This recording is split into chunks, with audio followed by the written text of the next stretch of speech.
Next day at school, I told Lupe all about Annie, the reporter. I could tell she was super disappointed to have missed out on the opportunity, so I hoped the excitement of our new club would cheer her up. At recess, when I led her over to the tree, there weren't three kids there. There were six.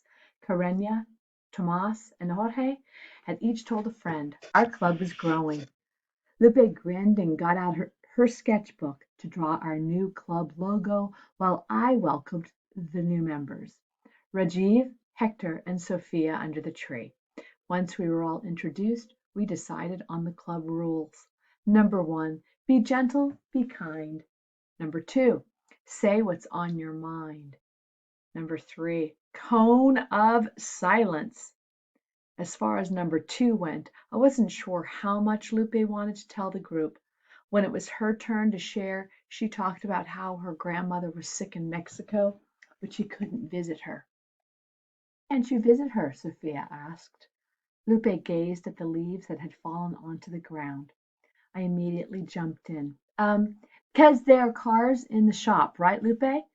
Lupe quickly nodded. Yeah, and also my parents work all the time, she said. About halfway through recess, Jason strolled over to our group. Can I join? He asked. I looked to the others who politely scooted over. Lupe scooted the slowest, moving like a sloth.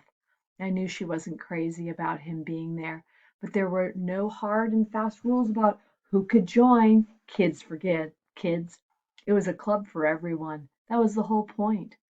"What are you guys doing?" Jason asked. "Having some sort of meeting?" I nodded. "Yep, this is our new club." Jason looked amused. "And what do you do in this new club?" he asked.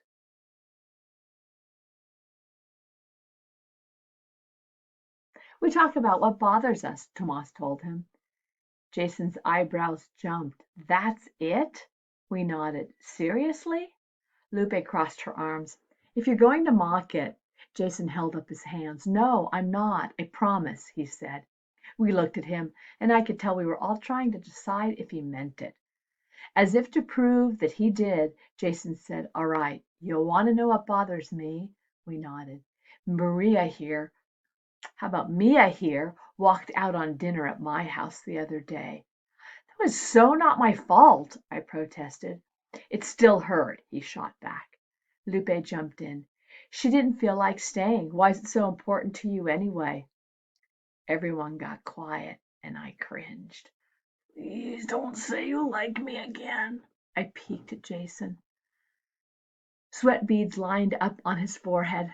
Finally he blurted, "Because I'm having a hard time at school, okay? I kinda needed, a friend." My head jolted up in surprise. He never mentioned anything about having a hard time at school. "Everyone in my class makes fun of me." He wrapped his arms around his middle to try to hide his body. "They call me a Chinese doughboy or a dumbling. Get it? Like dumpling, but dumb." When Jason said that, I felt my skin boil, as if they'd said that to me. Anger shot through my body, painful, stiff anger that I could feel all the way to my hot fingertips. I instantly felt bad for walking out on him at dinner. We took turns telling Jason how sorry we were and how he shouldn't listen to those kids for even a second.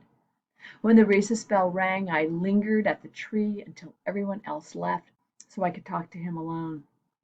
"Hey," I said, "I'm sorry I left your dinner the other day." Jason nodded but didn't say anything, so I went on. "Maybe we can do it another time? Do you want to come over to the motel?" He gazed up at the sunspots peeking through the leaves. "I don't know. You don't have to check anyone in," I promised. "Maybe you can show me how to cook." Jason's face brightened. "I'd like that. But shouldn't we do that at my house?" I smiled, slightly amused. "We have pots and pans at the motel too, you know." I thought about our new club on the way home. I've had no idea that Jason was suffering so much at school. Why didn't he tell me about it that day when I came over? It was amazing what people kept all locked up inside and what they let out under a breezy tree. When I got back to the motel, I found a piece of mail waiting for me at the front desk.